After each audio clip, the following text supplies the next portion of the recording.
In Laboratory Reddit, today's story is: My brother got my girlfriend pregnant, my parents threw me out of the house and used my savings for the baby. 3 years later they are calling me desperate for help. My life had been simple. At least that's what I'd been led to believe. I was young, deeply in love and, above all, I had a clear plan. My girlfriend, Ava, and I were building our future together. We were both at university, determined to complete our degrees so we could face the world as a team. My parents were very supportive. They were the typical model couple who regularly attended church. The kind of people who never missed a Sunday service and who constantly talked about the importance of hard work and family values.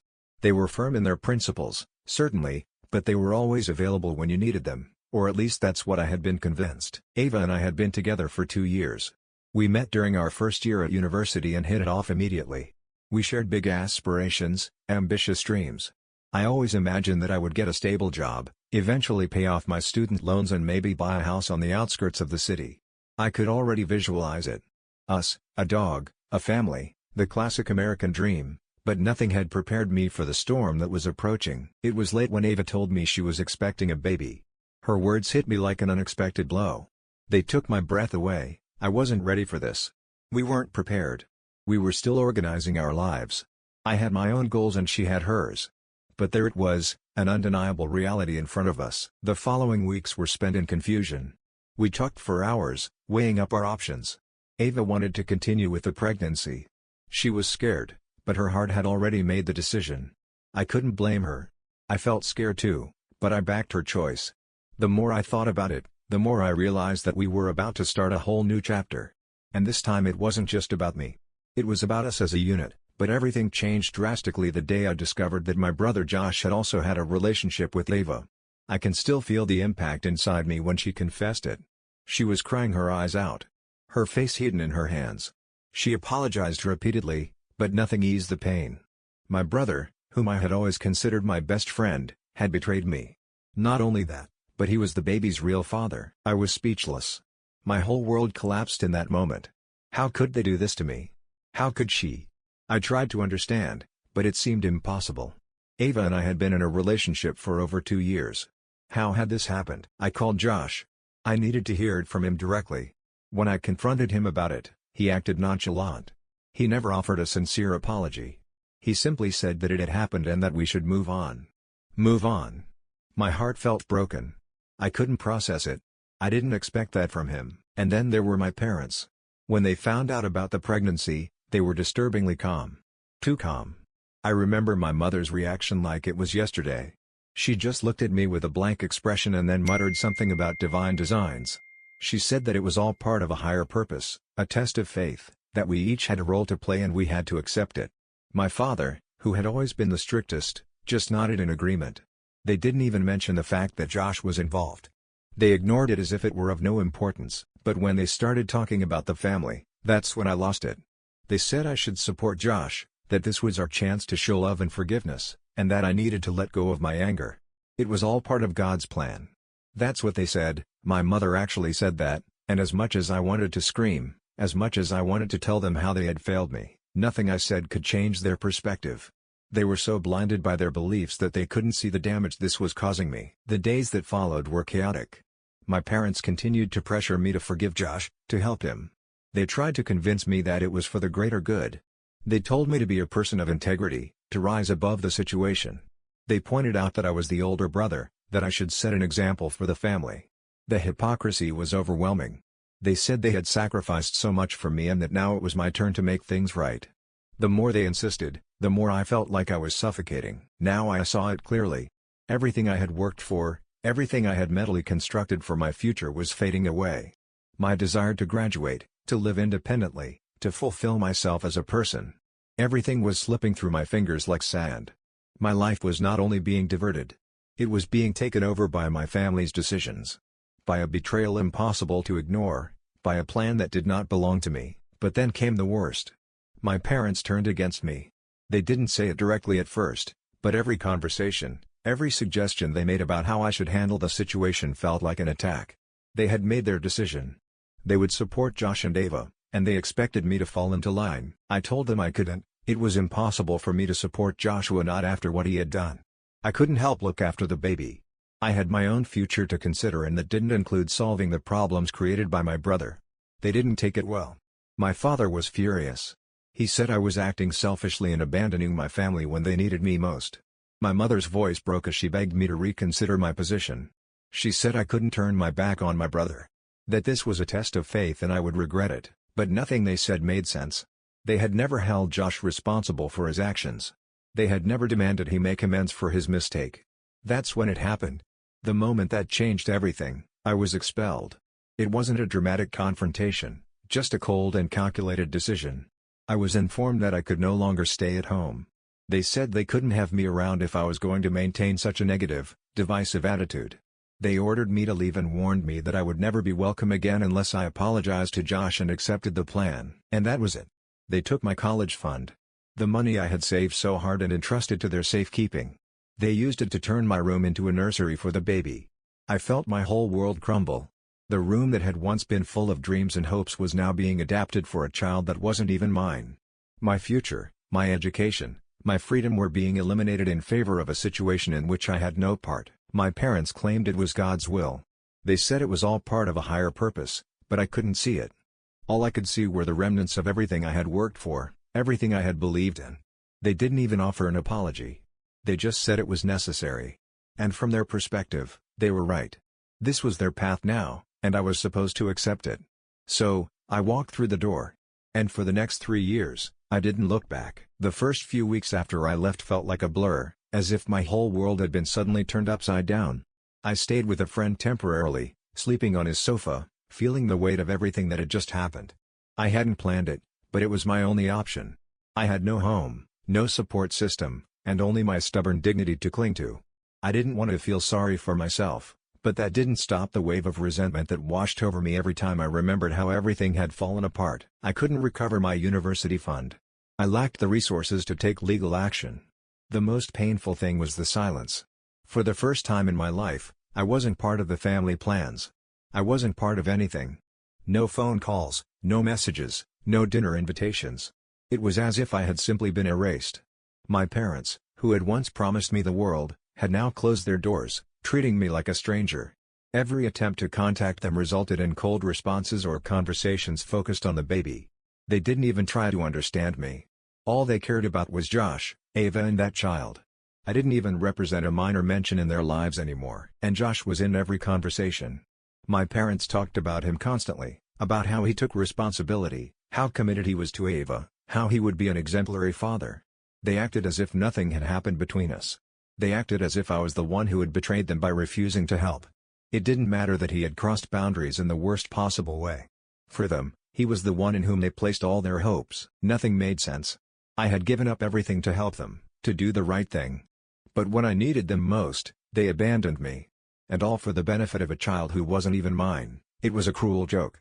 My whole life was being rewritten by people who didn't even bother to listen to my side of the story. They were too wrapped up in their own plans to notice the destruction they had caused. I spent the following months simply trying to survive. I enrolled in classes at a community college, figuring it was better than nothing. I worked part-time at a cafe, struggling to make ends meet.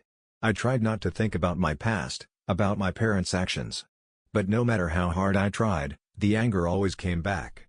The betrayal remained present, eating away at my insides, reminding me of everything I had lost. But long after I had given up any expectation of contact with my family, the number appeared on my screen.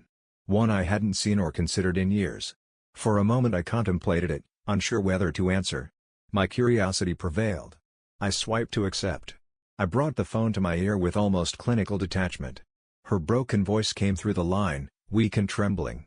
It was my mother. She uttered my name like a prayer, as if the sound alone could save her. I remained silent, allowing the weight of her own despair to sink her deeper. The silence seemed to unsettle her because she immediately began to explain. Her words stumbled over each other in a disorderly and incoherent flow. She informed me that they had lost everything. The house, their savings, all the stability they had once taken for granted. It had all disappeared. She said she couldn't explain it in detail. Something to do with a failed investment and a vague mention of fraud. She said that my father had been too proud to admit that they were in trouble until it was too late.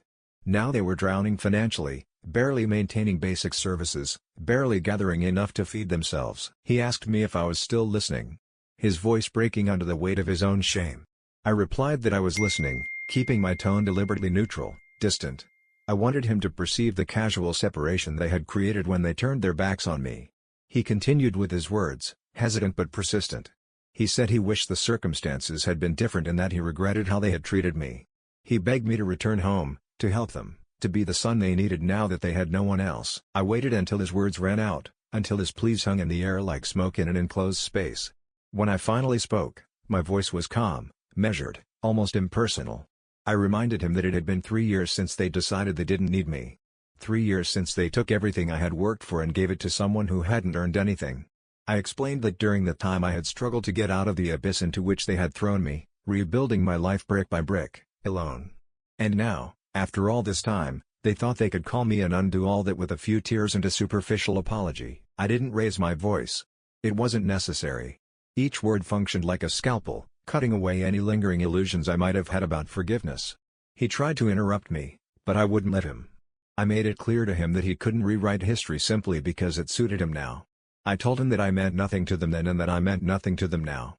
His voice broke in desperation. He asked me if I really despised them so much that I was willing to let them suffer. He mentioned that they were my parents and that blood ties are stronger than any other relationship. I laughed. A sound that didn't even seem to originate from me. I replied that blood only seemed to matter to them when it was convenient, when they needed someone to clean up the mess they had made. Then I spoke the words I knew would hurt the most. I told him that I was just a simple human, incapable of understanding divine designs. I said it with enough acuity to hurt, giving back his own sacred words.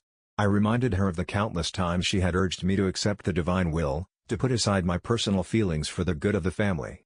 I asked her if this situation represented the divine plan, who was I to interfere?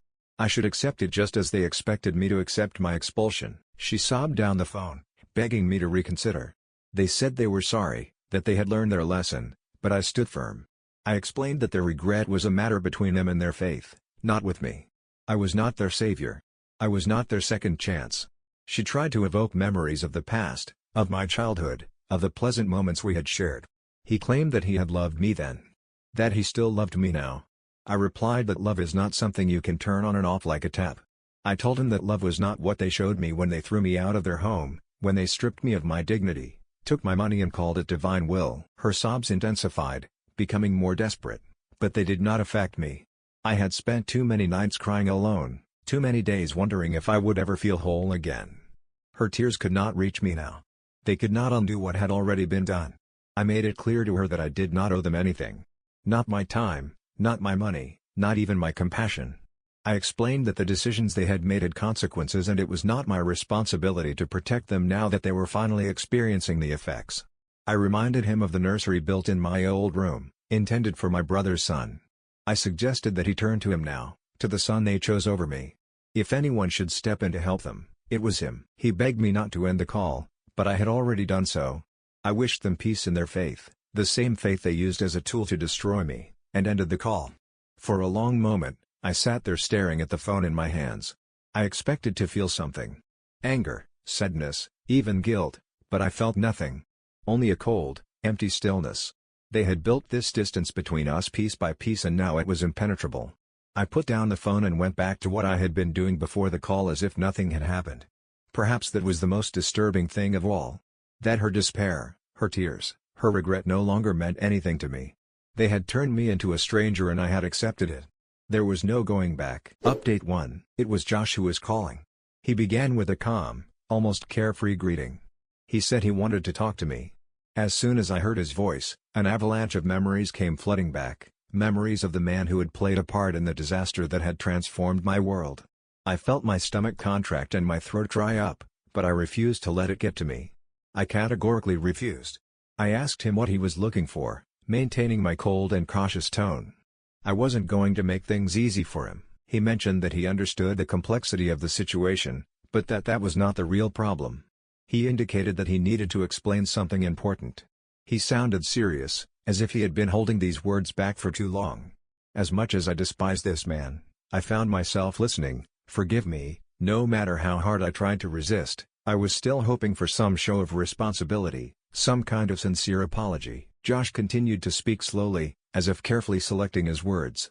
He acknowledged having made a mistake. He admitted that he didn't know how to handle the situation properly and that everything had got out of hand. He even expressed his regret, softening his tone as he said that he had never intended things to turn out so problematic. For a moment, I almost let myself believe him. I almost convinced myself that there was genuine remorse behind his words, but then the anger came back faster than I could control it. My voice trembled as I repeated the word "I'm sorry," with obvious sarcasm in every syllable. Was that really all he had to say? Was he really trying to reduce everything to a superficial apology? After all the damage caused, his selfishness, his lies, his contempt for me, I couldn't accept it. I reminded him that his apology was insufficient. Not even remotely adequate. He had taken everything from me. He had completely destroyed my life with one irresponsible act. And now he expected me to simply accept his words and move on. Josh didn't reply immediately.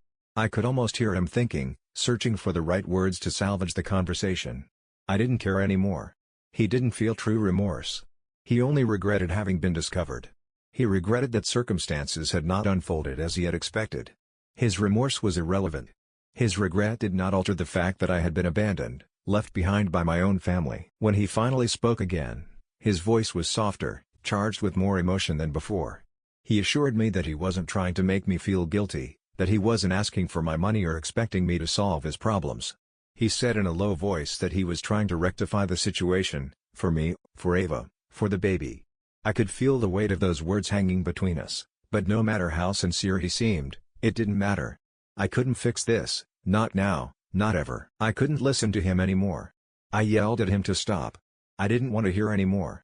This was about him and the damage he had done, the choice he had made to hurt me and betray everything we had ever shared. Nothing I said could change that reality.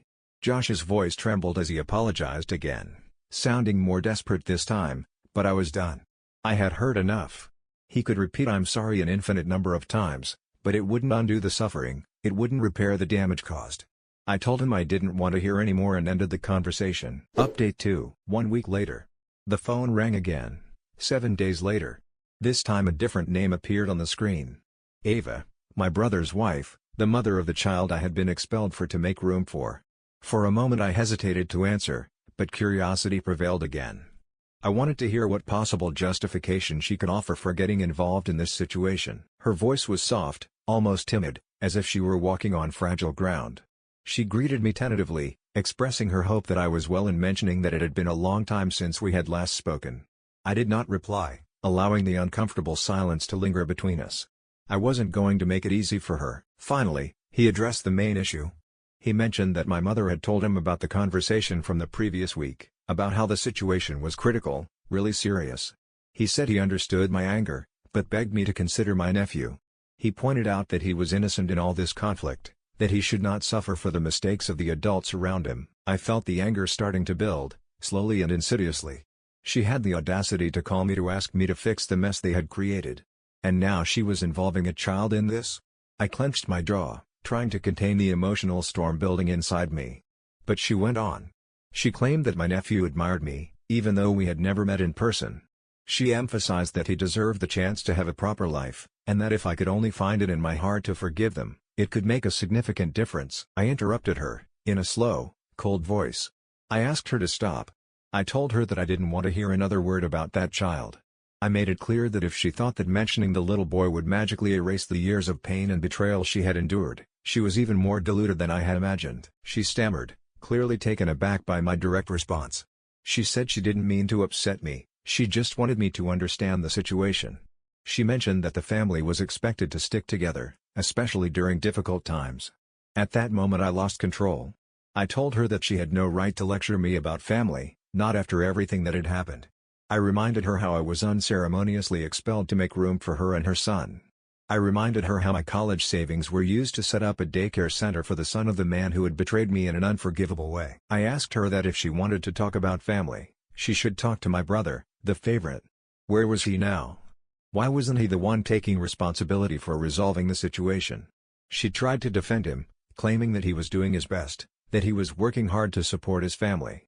She mentioned that they were facing considerable pressure and that they just needed some help to stabilize again.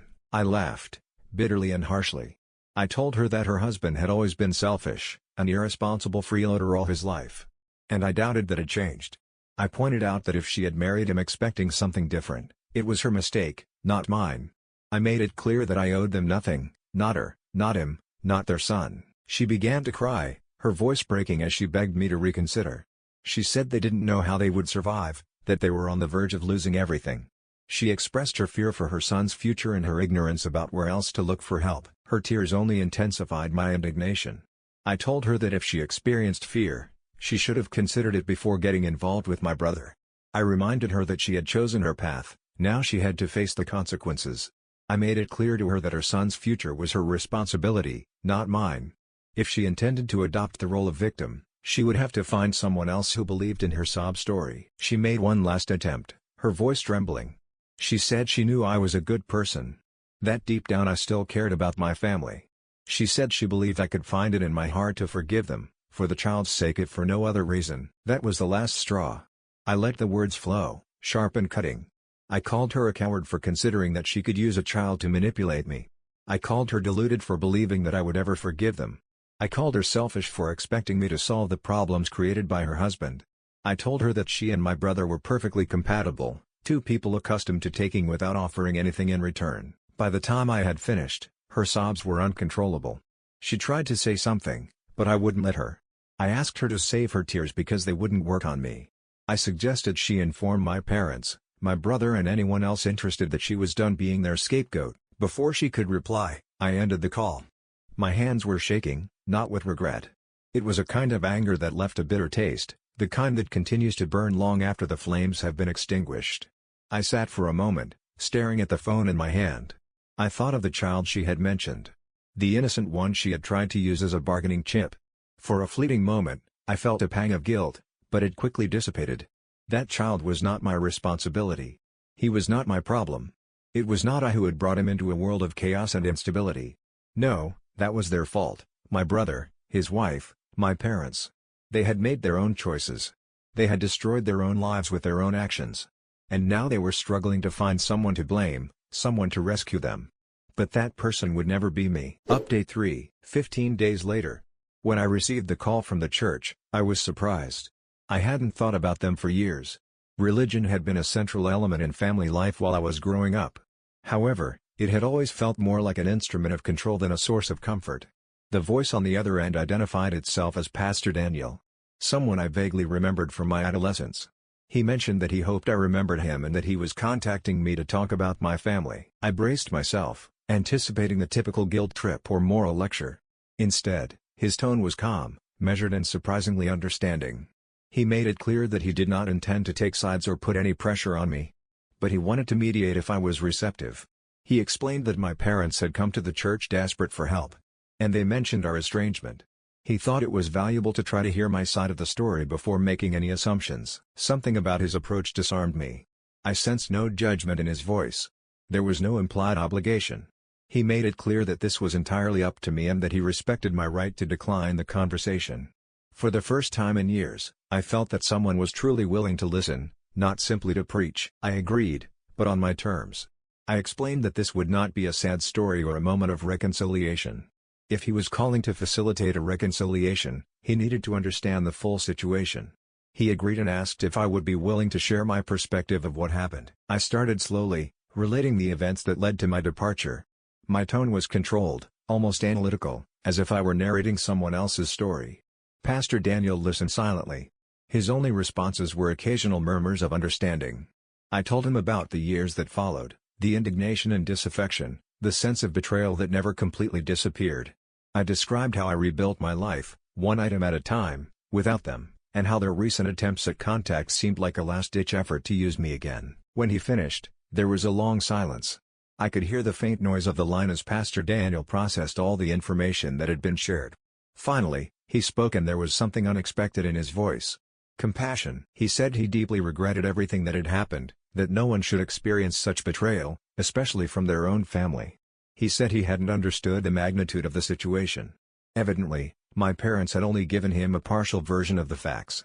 He admitted that he had been prepared to ask me to consider forgiveness, but now he understood that it was not a simple matter of letting go of the past. He recognized that my family's actions had caused permanent damage, and that forgiveness, if it ever came, would have to be on my terms and in my own time. There was someone from the church. a representative of the same faith that my parents had used against me, acknowledging the suffering I had endured. It was a strange, almost unreal feeling. As if a weight that I had not noticed I was carrying had been lifted, even if only partially. I told him that I appreciated his understanding, but made it clear that I had no intention of reconciling with my family. I explained that their recent pleas for help seemed to me like manipulation, not genuine repentance. I made it clear that I did not trust in their capacity for change, and I was not willing to expose myself to more suffering. Pastor Daniel said that he respected my decision and would not pressure me to reconsider it. He mentioned that he believed healing was a deeply personal process, and that it was not for him to determine how or when I should embark on that path. He said he would continue to pray for me, not in the perfunctory, superficial way I had become accustomed to, but with the sincere hope that I would find peace in whatever form it took, for which I was grateful.